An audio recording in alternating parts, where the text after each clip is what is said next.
Welcome to page 2, chapter 4. This is the last page of the review packet, so let's get started.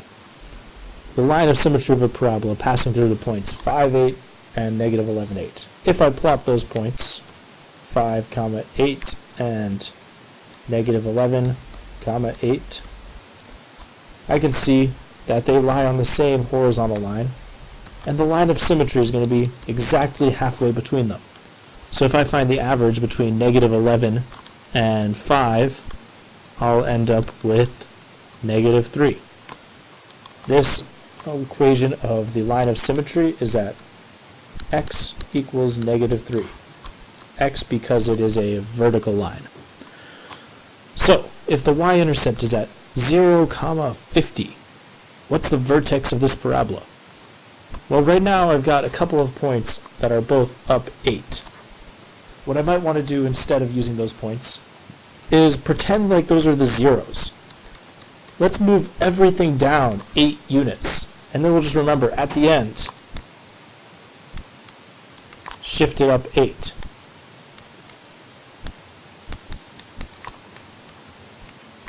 So, if we deal with those as though they're zeros, we've got x plus 11, x minus 5, and multiplying by some term, this will be equal to y.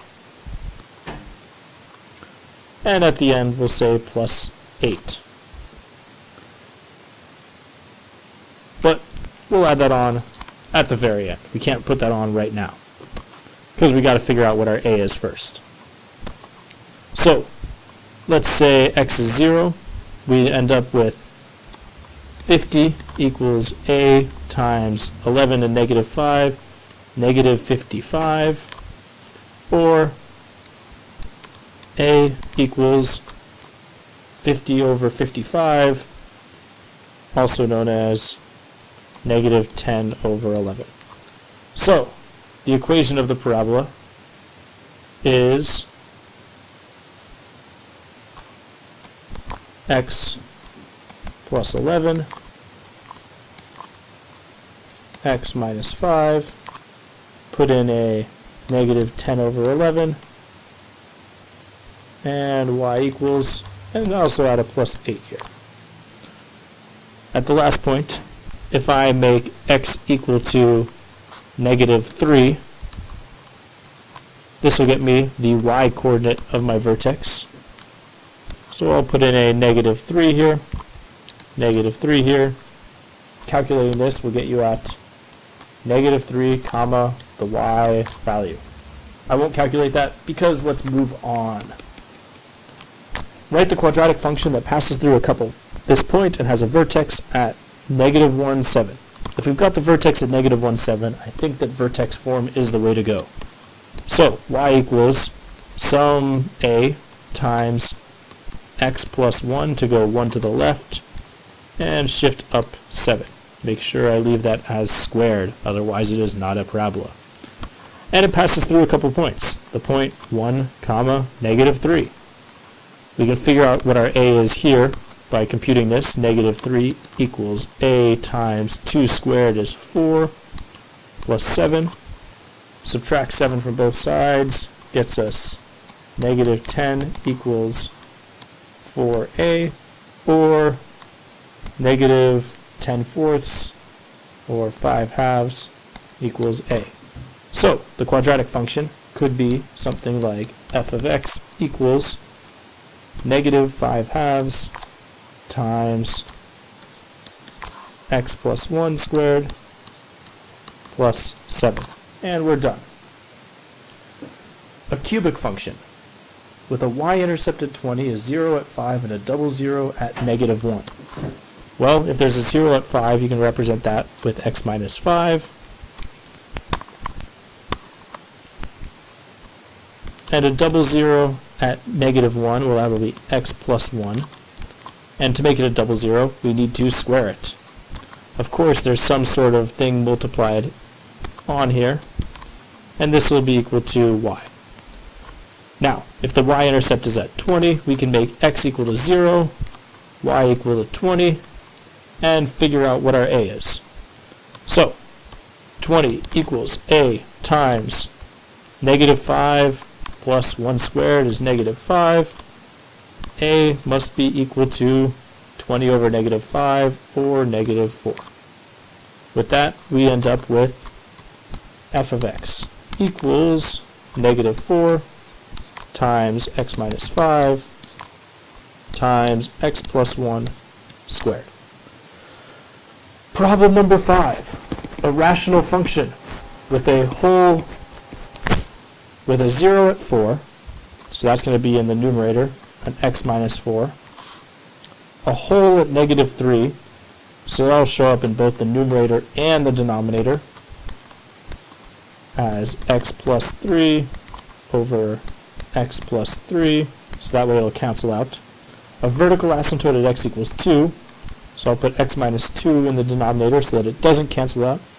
And a horizontal asymptote at y equals 5. Right now, this already has the same degree in the numerator and the denominator. All I need now is a 5 in the numerator. That way, when I multiply it all out, the numerator will be 5x squared, the denominator will be x squared. And this one is done. Last problem. X minus 5 is less than or equal to 22. The absolute value of x minus 5. That changes things. So, if the absolute value of x minus 5 is less than or equal to 22, I'm saying x minus 5 has got to be close to 0. So, this comes out to be a couple things. X minus 5 is less than or equal to 22. Or it was negative 22 all along. And to make the absolute value of x minus 5 less than 22, let's make this greater than negative 22. This way, I'm testing all the stuff that's close to 0. So I end up with x is less than or equal to 27, and x is greater than or equal to, add 5 to both sides, negative 18.